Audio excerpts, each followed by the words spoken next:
पालघर जिल्ह्यातील डहाणू तालुक्यातील येना प्राथमिक आरोग्य केंद्र येथील डॉक्टर व कर्मचाऱ्यांनी थेट दवाखान्यातील लोखंडी पलंग, कपाट, खुर्चीसह मोठ्या प्रमाणात जुने झालेले सामान भंगारवाल्याला बोलवून 20 रुपये किलोनुसार सर्व सामान विक्री करत होते। मोठ्या प्रमाणात सर्व सामान 2 ते 3 टेम्पोमध्ये भरण्यास सुरुवात होती।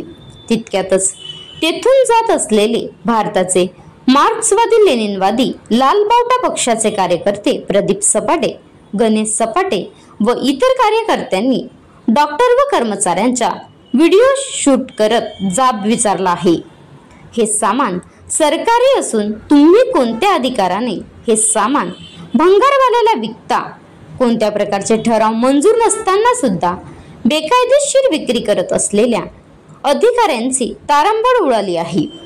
स्वतःचे चेहरे लपवण्यास सुरुवात केली।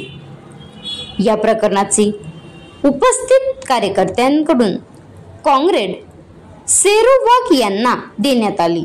शेरू वाघ यांनी थेट डहाणू गट विकास अधिकारी यांना संपर्क करून संपूर्ण प्रकार सांगितला आहे। गट विकास अधिकारी यांनी भरलेल्या गाडीतून संपूर्ण सामान उतरवून जागीच ठेवण्याचे आदेश दिले असता आता सर्व सामान पुन्हा जागीच ठेवण्यात आले आहे।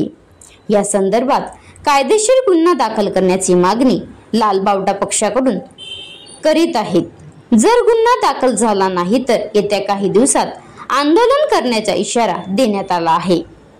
शासनाच्या पगारावर जर भागत नसेल तर अशा प्रकारे शासकीय सामान भंगारात विकून खाण्याची वेळ आली असेल तर आम्ही नक्कीच जनतेतून भीक मागे आंदोलन करून भीक गोळा करून शासनाला देऊ असा इशारा कॉम्रेड शेरू वाघ यांनी दिला आहे।